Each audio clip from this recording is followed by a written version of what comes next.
에스더서 8장 1절서부터 14절까지의 말씀을 제가 읽고 말씀 나눕니다. 그날 아하수에로 왕이 유다인의 대적 하만의 집을 왕후 에스더에게 주니라. 에스더가 모르드게는 자기에게 어떻게 관계됨을 왕께 아뢰었으므로 모르드게가 왕 앞에 나오니 왕이 하만에게서 거둔 반지를 빼어 모르드게에게 준지라. 에스더가 모르드게에게 하만의 집을 관리하게 하니라. 에스더가 다시 왕 앞에서 말씀하며 왕의 발 아래 엎드려 아각 사람 하만이 유다인을 해하려 한 악한 꾀를 제거하기를 울며 구하니 왕이 에스더를 향하여 금규를 내미는지라. 에스더가 일어나 왕 앞에 서서 이르되 왕이 만일 즐거워하시며 내가 왕의 목전에 은혜를 입었고 또 왕이 이 일을 좋게 여기시며 나를 좋게 보실진대 조서를 내리사 아각 사람 함무다다의 아들 하만이 왕의 각 지방에 있는 유다인을 진멸하려고 꾀하고 쓴 조서를 철회하소서. 내가 어찌 내 민족이 화당함을 참아보며 내 친척의 멸망함을 참아보리이까 하니 아하수르의 왕이 왕후 에스더와 유다인 모르드게에게 이르되 하만이 유다인을 살해하려 함으로 나무에 매달렸고 내가 그 집을 에스더에게 주었으니 너희는 왕의 명으로 유다인에게 조서를 뜻대로 쓰고 왕의 반지로 인을 칠지어다. 왕의 이름을 쓰고 왕의 반지로 인친 조서는 누구든지 처리할 수 없음이니라 하니라.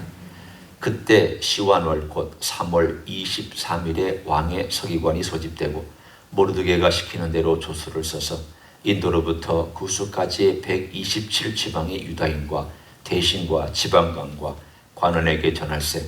각 지방의 문자와 각 민족의 언어와 유다인의 문자와 언어로 쓰되 아하수르 왕의 명으로 쓰고 왕의 반지로 인을 치고 그 조서를 욕졸들에게 붙여 전하게 하니 그들은 왕국에서 길러서 왕의 일에 쓰는 준말을 타는 자들이라. 조서에는 왕이 여러 고리에 있는 유다인에게 허락하여 그들이 함께 모여 스스로 생명을 보호하여 각 지방의 백성 중 세력을 가지고 그들을 치리하는 자들과 그들의 처자를 죽이고 도륙하고 진멸하고 그 재산을 탈취하게 하되 아하수르 왕의 각 지방에서 아달월 곧 12월 13일 하루 동안에 하게 하였고 이 조서 초본을 각 지방에 전하고 각 민족에게 반포하고 유다인들에게 준비하였다가 그날에 대적에게 원수를 갚게 한지라. 왕의 어명이 매우 급하매 욕졸이 왕의 일에 쓰는 준말을 타고 빨리 나가고 그 조서가 도성수산에도 반포되니라. 아멘. 오늘 8장에 보면 하나님께서 어떻게 그 일들을 반전시켜 나가는지에 대한 7장의 이야기의 연장선이 또 나오고 있습니다. 오늘 8장에 있는 이야기는 페르시아의 그 시대의 모습을 우리들에게 잠깐 보여줍니다. 페르시아는 지금으로 따져도 굉장히 큰 제국이었습니다.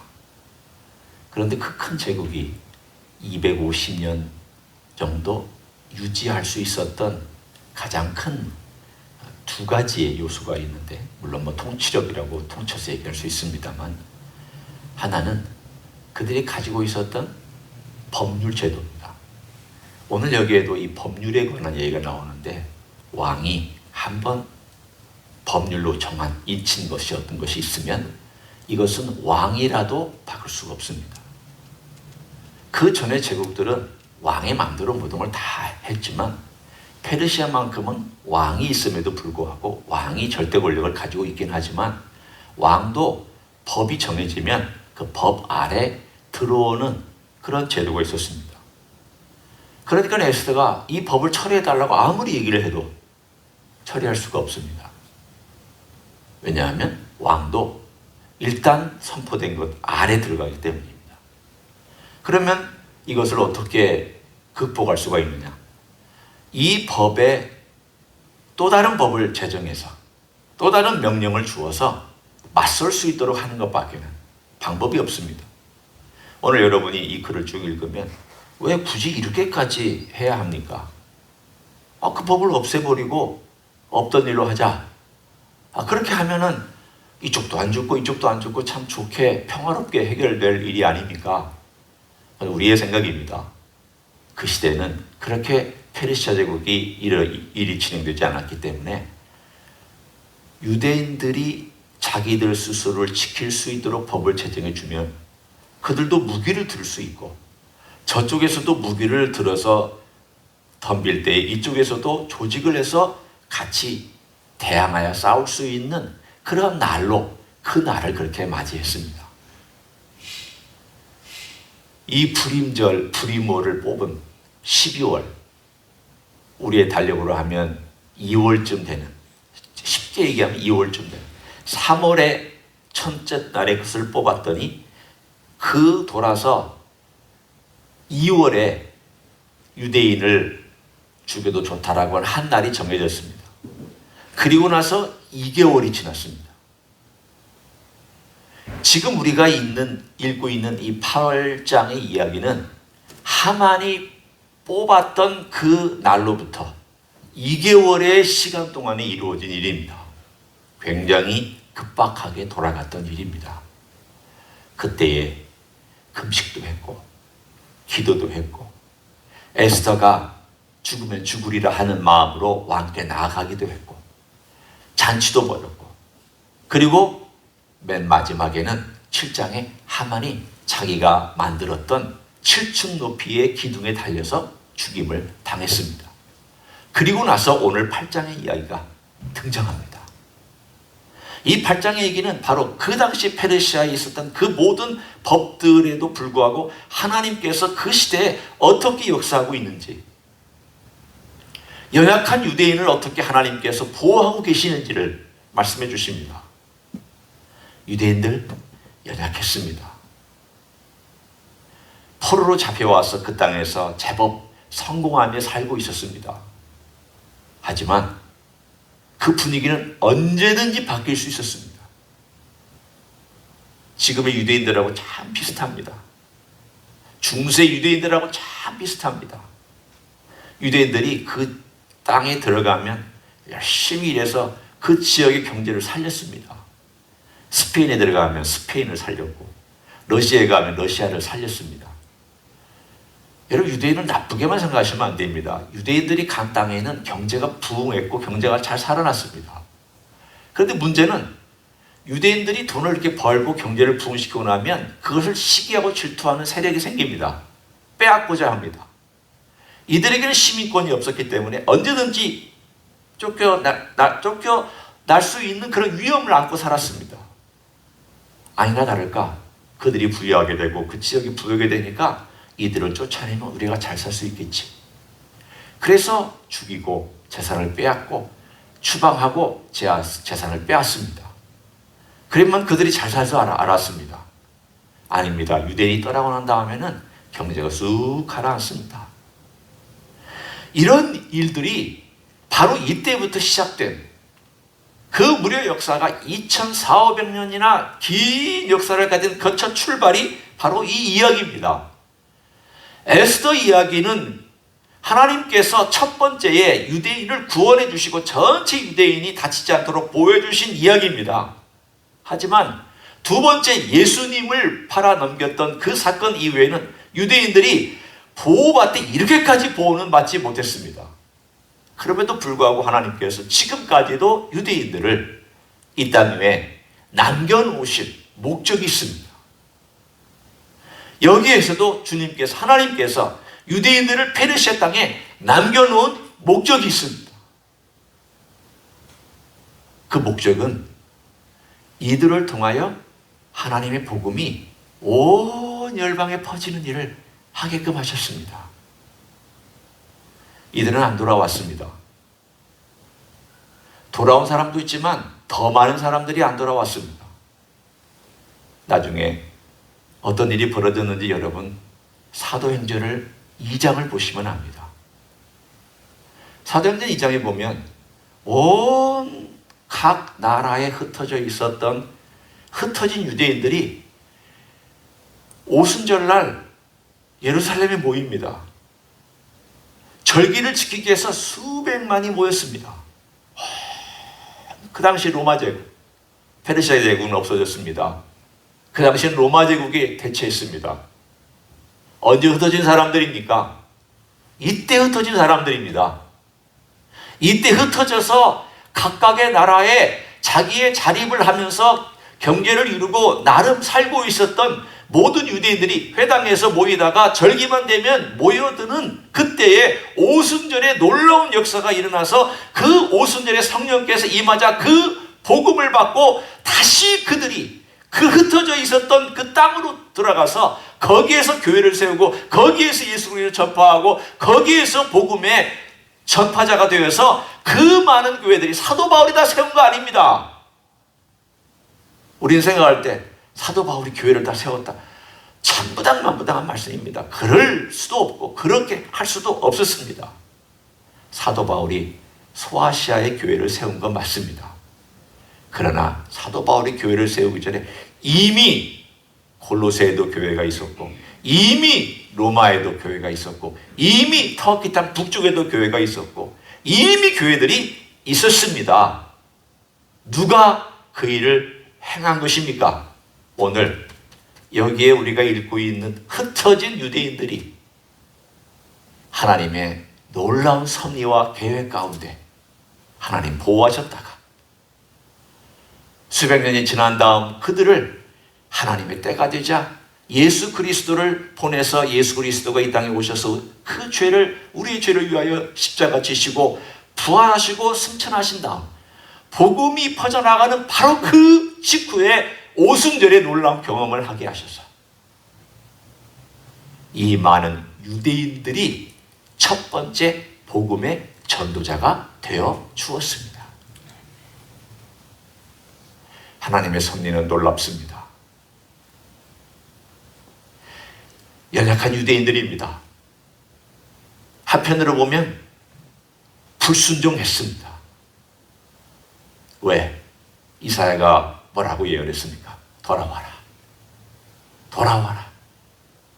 돌아오면 하나님께서 너희를 회복시켜서 그 땅에 다시 공동체를 이루며 살게 해주겠다고 이사야가 그렇게 약속했습니다. 예언했습니다. 안 돌아왔습니다.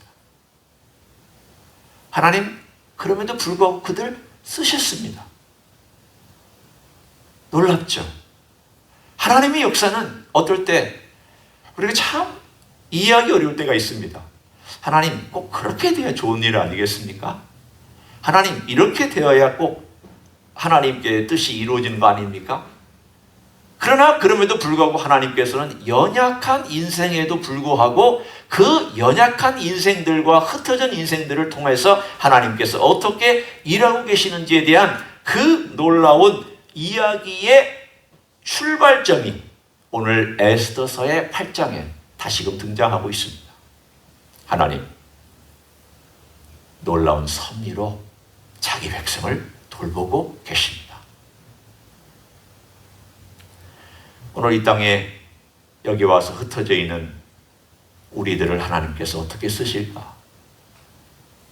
우리의 자녀들을 하나님께서 앞으로 어떻게 쓰실까? 우리는 아무도 모릅니다. 어떤 것도 모릅니다. 그러나 우리는 요즘 그 조짐을 그 징조들을 조금 볼 수 있습니다. 아, 하나님께서 대한민국의 믿는 자들을 많이 세계에 흩으시고 세계 많이 흩으신 가운데 대한민국이라고 하는 나라를 이 세계 열방 가운데 인정받게 하시되 인정받는 그 일을 통하여서 하나님께서 어떻게 흩어진 대한민국의 그 믿는 사람들과 교회들과 그 많은 젊은이들을 통하여 일하실까 기대가 있습니다. 하나님이 어떤 일을 행하실지에 대하여는 아무도 모릅니다. 우리 민족만큼 고통당한 민족이 어디 있습니까? 물론 다른 민족도 고통당했지만 최근에 들어서 많은 고통당했습니다. 지난 20세기에 걸쳐서 많은 어려움이 있었습니다. 그리고 나서 지금 하나님께서 이렇게 반전의 역사를 일으켜서 정말 세계에서 가장 가난한 나라가 참 잘 사는 나라로 그리고 복음을 수출하는 나라로 만들어주신 이면에는 단순히 우리만 잘 먹고 잘 살고 우리만 떵떵거리면서 살으라고 하는 명성을 위해서가 아니라 오늘 이 이야기하고 비슷하게 흩어놓으시고 나서 하나님께서 흩어놓으신 가운데 참으로 힘들게 살아왔지만 그 힘들게 살아온 가운데 하나님께서 어떤 일을 그 가운데 행하실지에 대한 숨겨진 계획이 있었습니다. 앞으로 하나님께서 우리의 다음 세대를 통하여 어떤 일을 더 멋지게 행할지 기대할 수 있습니다. 제가 처음에 미국 와서 대학 다닐 때 대한민국 설명하느라고 입이 부러졌습니다. 모르니까. 그들이 제일 이해 잘하는 방법이 뭐냐면 6.25 전쟁 때 너희들이 파병해줬다 그러면 금방 압니다. 그 외에는 아는 게 별로 없었습니다. 그런데 지금 이 대한민국이 이렇게 하나님의 은혜를 입어서 여러 모양으로 인정받게 된 것은 다음 세대에, 우리 세대에 하나님이 어떤 일을 행하실지에 대한 사인들을 보여주시는 그러한 일들이라고 저는 개인적으로 생각합니다. 여러분, 우리가 기도가 필요합니다. 대한민국이 바로 설 수 있도록 기도가 필요합니다. 정치가 바로 설 수 있도록 기도가 필요합니다. 대한민국의 교회들이, 이민교회들이, 우리의 젊은이들이 믿음으로 바로 설 수 있도록 기도가 필요합니다. 에스더와 모르드게 같은 그런 정도의 급박한 위기는 아니지만, 그러나 우리도 역시 우리 마음속에서 하나님께서 쓰시는 사람을 보면 위기 때나 위기가 아닌 때나 어떤 상황이든지 이렇게 한 사람, 준비된 사람들, 하나님 위기 앞에서 자기 신앙을 고백하는 사람들을 쓰는 것을 봅니다. 모르드게, 에스더, 장점만 있는 사람들입니까? 아닙니다. 모르드게 자기에게 위기가 닥칠까 봐 유대인이라는 것을 밝히지 않았던 사람입니다. 에스더 그렇게 훈련받고 왕궁에 들어간 사람입니다. 모르드게 자기 사촌, 자식처럼 키웠지만 자기 사촌을 왕후의 후보로 들여보냈습니다. 사실 개인적으로,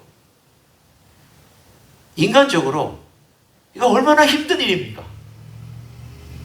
사실은 위험한 일이기도 하며 로또 복권 뽑는 것만큼이나 어려운 일입니다.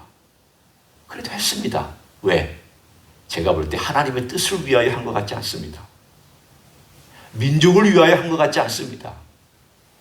에스더를 위하여 하는 것이었고 자기를 위하여 하는 것이기도 했습니다. 약점 있습니다. 욕심 있습니다. 이기적이기도 합니다. 한편으로 신앙을 숨기기도 했습니다. 어떤 면으로는 우리가 볼 때 참 부끄러운 모습이 참 많습니다 라고 얘기할 수 있는 사람들이었습니다. 그런데 위기가 닥치자 그 위기 앞에서 결단합니다. 우리는 하나님의 백성이다. 그 위기 때 하나님의 백성이다. 그리고 나서 모르드게도 모든 사람들이 보는 광장에서 금식기도 하고, 에스더도 시녀들과 함께 3일 동안 금식기도 하고, 모든 궁거리는 사람들이 알도록 금식기도 하고, 대놓고 이제는 유대인이라는 것을 드러내고, 죽으면 죽으리라라고 그렇게 하나님 아버지 앞에 하나님 편에 서기로 작정하고 그 행동에 옮겼던 한 사람을 통하여 하나님께서 구원하고 계신 일들을 우리는 지금 보았습니다. 하나님 편에 선 사람, 하나님 편이 내 편 되달라고 우리가 기도하기 전에 하나님은 우리 편이 되어주시기를 위해서 얼마나 준비되신 분인지 모릅니다. 그분은 정말 우리 편이 되어주시기를 기뻐하시는 분입니다. 문제는 우리가 하나님 편이 되려고 마음을 쓰고 있느냐, 내가 하나님 편에 서기로 작정하고 그렇게 살고 있느냐예요. 내가 하나님 편에 서려고 고민하고 갈등하고 씨름하고 눈물 흘리고 애쓰고 있느냐예요. 이 사회의 거대한 셋바가 우리를 쓸고 내려가려고 할 때 이렇게 살면 안 되지, 이렇게 살았으면 내가 하나님 백성이라고 말할 수 없지, 이렇게 살면 안 돼 라고 하면서 주님을 의지하고 주님 바라보고 주님께 부르짖고 주님을 향하여 기도하고 있는 그 사람을 통하여 하나님이 일하신다는 겁니다. 세상에 휩쓸려 내려가고 있는 사람을 통하여 하나님 일하시지 않습니다. 물론 언젠가 그 중에 자손 중에 하나님 아버지 앞에 준비된 사람들이 또 쓰임받을 수 있을지는 몰라도 우리 시대에 우리가 하나님 아버지 앞에 쓰임받기 위하여 우리 하나님 아버지 앞에서 우리 주님 편에서는 주님의 놀라운 일들을 행하기 위하여 주님 어떻게 해야 합니까? 이 세대를 이길 수 있는 힘은 주님밖에 없는데 제 힘으로는 안 되니 도와주십시오. 이런 마음의 간절함과 때로는 처절함과 때로는 웃는 심정에 애통하는 마음이 있는 자가 천국이 그들의 것이니요. 천국의 마음이 가난한 자가 천국을 소유하고 애통하는 자가 천국을 소유하고 그래야 우리가 마음이 청결해지고 우리가 마음이 온유해지고 우리가 이 땅 위에서 하나님 백성으로서 천국을 소유하고 전하는 삶을 살아갈 수 있는 줄로 믿습니다. 오늘 하루도 그런 주님 앞에서의 가난한 마음과 애통하는 마음, 그러나 결국 그 사람이 즐거워하고 결국 그 사람이 천국을 소유하고 결국 그 사람이 오늘 본문에 있는 것처럼 기뻐하는, 제가 오늘 결론을 읽어드립니다. 얼마나 이것이 그들의 기쁨인지. 15절, 8장 15절입니다. 모르드게가 푸르고 흰 조복을 입고 큰 금관을 쓰고 자색하는 배 겉옷을 입고 왕 앞에서 나오니 수산성이 즐거이 부르며 기뻐하고 유다인에게는 영광과 즐거움과 기쁨과 존귀함이 있는지라. 왕이 엄영이 이르는 각 지방 각 읍에서 유다인들이 즐기고 기뻐하여 잔치를 베풀고 그 날을 명절로 삼으니 본토 백성이 유다인을 두려워하여 유다인 되는 자가 많더라. 하나님이 행하시니까 그 기쁨이 내가 만들어낸 기쁨이 아니라 하나님이 주신 기쁨, 내가 이 세상에 뭘 누리려고 하는 것이 아니라 하나님이 누리게 해주시는 그 누리는 것들, 이건 누가 뺏어갈 수 없는 기쁨인 줄로 믿습니다. 그런 놀라운 기쁨이 여러분 생애에 가득하시기를 예수님의 이름으로 간절히 축원합니다. 기도하겠습니다. 이 시간에 함께 기도합니다.